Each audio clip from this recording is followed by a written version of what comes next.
So what I'm going to talk about quickly here today is planning for success. Things we need to think about and consider before we rush out to buy document management software and assume that's going to fix all of our problems. We see that quite often where people look at document management as strictly a software-based project. To them, it's the same as upgrading from Lotus to Microsoft Exchange. But there's a lot of forethought that we need to put into these types of systems before we move forward. So the 8 things that we're going to explore in more detail is obtaining executive level support in the project, building a strong company case to justify this type of investment, set it but not forget it, so we're going to talk about the ongoing maintenance and planning for that, to scan or not to scan our back files, having the right people on the bus or part of this committee that's going to select a document management solution. Rome wasn't built in a day. Let's not rush this. Let's not look at it as being a strictly let's buy a box of software and have us up and running at the end of the week. We want to obtain input from all the different levels of the organization, and we want to partner for success. So before we hop into those 8 items in more detail, I'll just throw up a couple numbers here and elaborate a little bit more on why organizations are looking towards document management these days. 40%, that's the percent of time that the average employee spends looking for information to do their job functions. So almost half their day is spent looking for the information, retrieving it out of filing cabinets, looking for misfiled documents, just so that they can perform their job functions. 19 times is the average time that a document is copied or photocopied in its life cycle. 7.5% is the number of documents that are lost each year. 3% are the number of documents that are misfiled, and 90% of business activities still revolve around a paper process. It doesn't take a big stretch of the imagination to understand why we want to look at more effective and improved business resource solutions. So let's hop into the 8 reasons in a little bit more detail. The first one is obtaining executive level support of the project. Document management or records management solutions like this really change your business process, as Michael alluded to earlier. They're really going to affect the ways you work. It's not just scanning our archive and getting rid of the paper. It's implementing workflows and business process automation to improve business. To be able to break the mentality of business as usual, you need support from the top. If you're sitting in the middle and trying to push this issue down and up at the same time, you're going to run into a lot of headaches and a lot of problems. You need support from somebody who has the concept of what the big picture is in mind. Someone who understands where the company wants to be down the road, what our business goals are, how we're going to achieve them, and how this type of solution is going to play into that. And you really need to highlight what document management can do for the company. It's not a matter of going up to the CEO and saying, we want to spend X on software. Here's what our return is going to be. So it's building that business case, which leads us into number 2.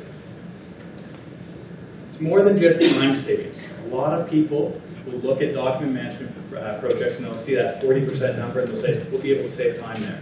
We won't be going to these filing cabinets so often. We won't be printing as much. We won't be looking for lost documents. But it goes a lot farther than that. Knowledge transfer to new employees is a great example of this. And what we mean by that is that if you have a new hire, and you have to bring them up on speed on all your policies, all your procedures, where documentation is stored, or in case of an emergency, where do we access information. If we can shorten that training time, and that time that we're investing into them, they're going to be an effective worker much faster. Another idea is creating a company differentiator. In today's world, none of us want to sell on price. We don't want to make next to nothing, but we want to make it a good business case for clients who want to deal with us. And to do that, we want to really improve on our customer service. So if we imagine a typical paper-based filing system, and as Mike was talking about in the first presentation, the pension company was a good example, where it would take them a couple days potentially to respond to a client's request. With a proper document management system, while you're on the phone with them, you can pull up the image on your screen, you can email it to them, you can share the information, or if they have access to remote in, they can even get it themselves. That's huge compared to saying, oh, I'll get back to you in 2 to 3 days. We want to mitigate our business risks. We want to Now, if there was a fire in the organization and it was all stored in paper and that was the only copy we have, well, we've lost everything. What's our business continuity plan at this point?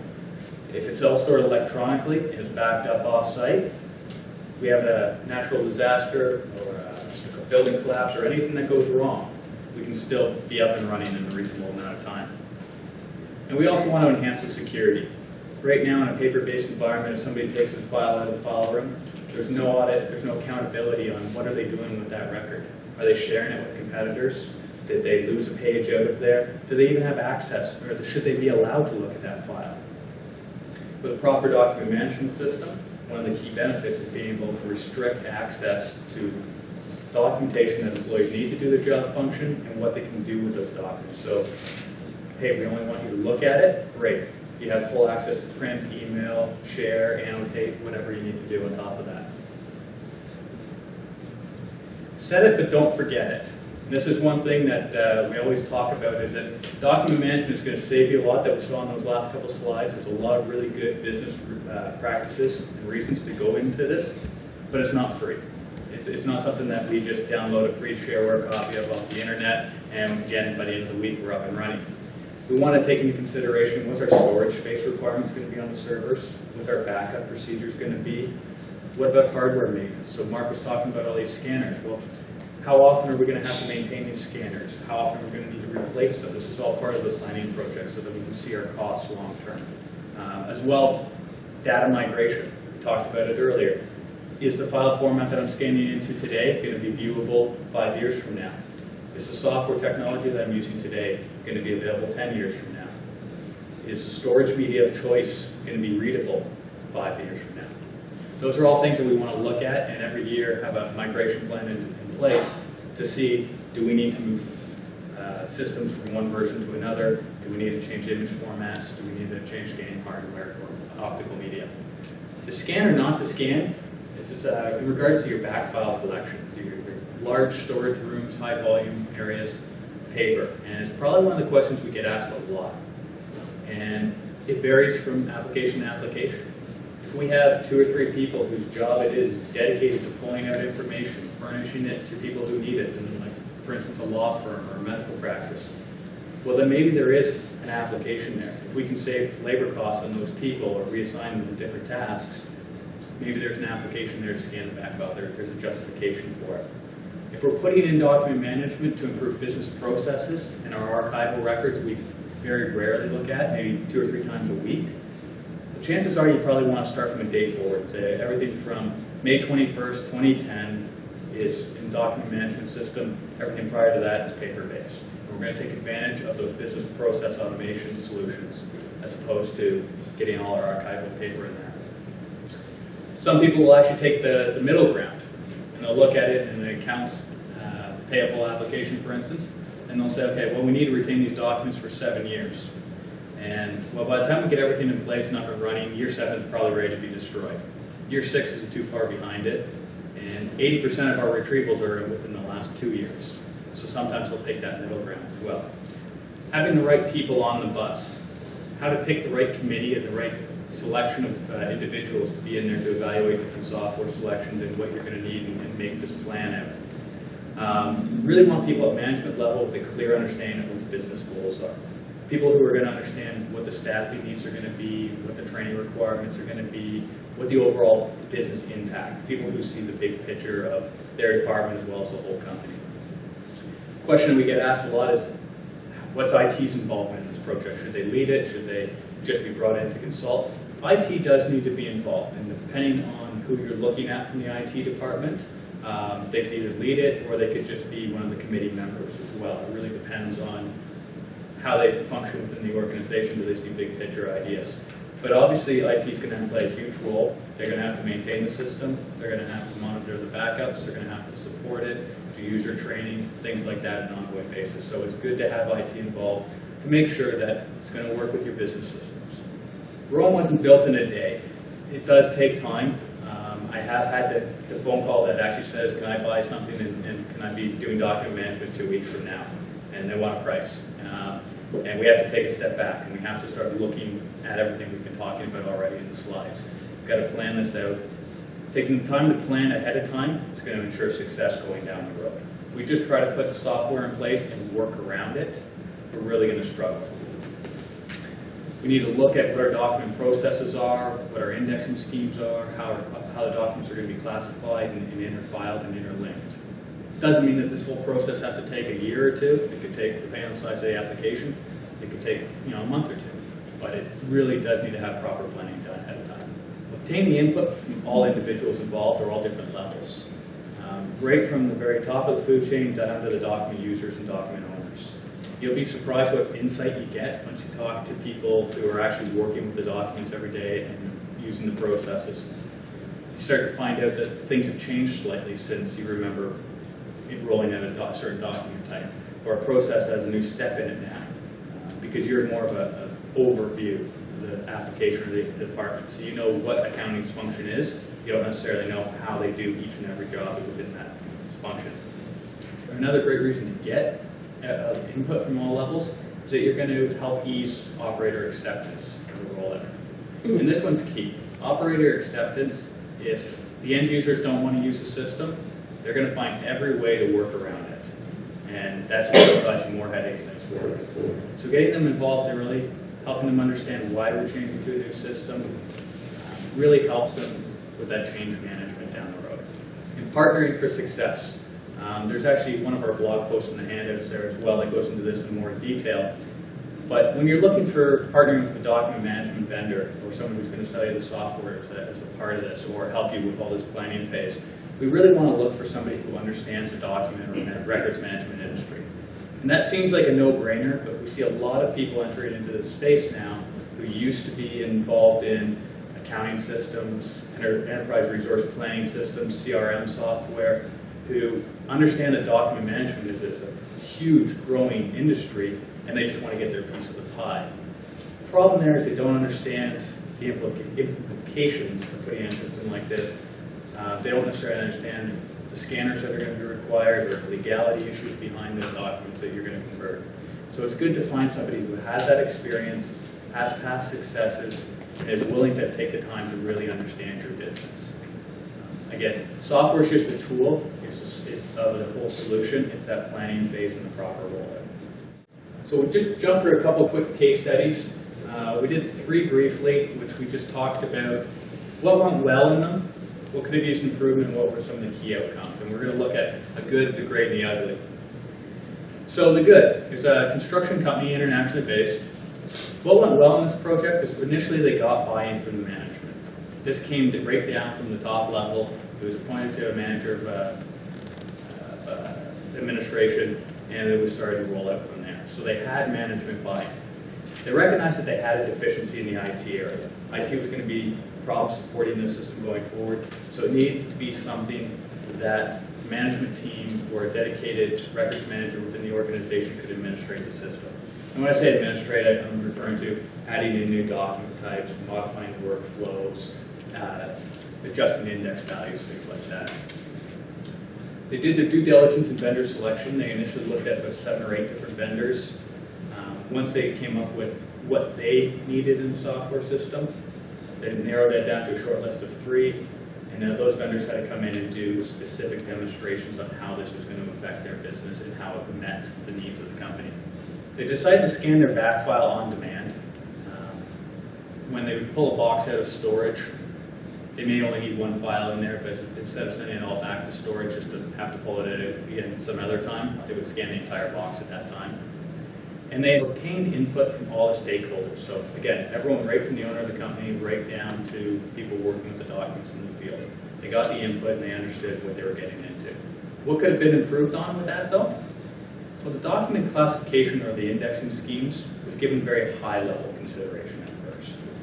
It didn't get down to here's the specific index fields that we need for each document type. Here's how they need to interrelate with different documents. That wasn't given really thorough detail. And what happened with that, and one of the key outcomes here, is that it actually delayed the rollout time slightly. It wasn't a deal killer. It didn't take us from a 3-month rollout to an 18-month rollout, but it did delay it a little bit, and it caused some issues with operator acceptance because they're thinking, oh, I'm going to get ready to use this, and now there's delays, or well, we need to search on this field as well.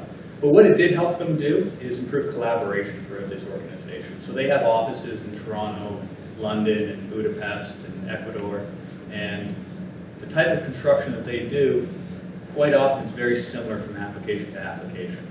So now they're able to quickly share RFP documents, costing sheets, working diagrams, things like that, so that they weren't recreating the wheel every time an RFP came out. They were able to respond to it much faster.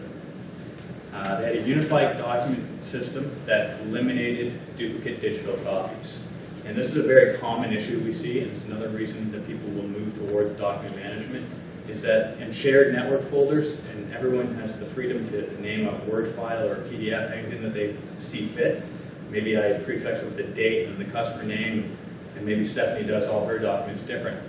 And so one day Stephanie's out of the office and I have to drill down and find one of her documents, and after an hour of searching her messy network drive, I finally find what I'm looking for, and I say to myself, I'm never going to go searching for that again in my life, so I'm going to make a copy and put it over in my folder and rename it the way I like it. Well, now we have 2 copies. I've just made changes to it, so now we have no versioning control. And this was a huge issue there. They were working with cost sheets that they weren't sure if it was the latest version. They were using email to send all these documents back and forth, CCing the entire company basically in some of these emails, creating a huge clog in their email service as well as making versioning control just a nightmare. So the ugly. Not every rollout is perfect, and we'll be the first ones to admit that. It does take time, it does take planning. It takes a lot of what we're talking about here today. What went well with this consumer-oriented manufacturing company? Well, they bought the right scanner and handled their daily volumes. That was about it. So what needed improvement? Well, to be blunt, everything. There was no executive buy-in. Basically, this was seen as strictly as a software purchase. IT didn't allow access to any other departments. There was no input from the other departments. There was a misunderstanding of what the business goals and what the business objectives with this software purchase were.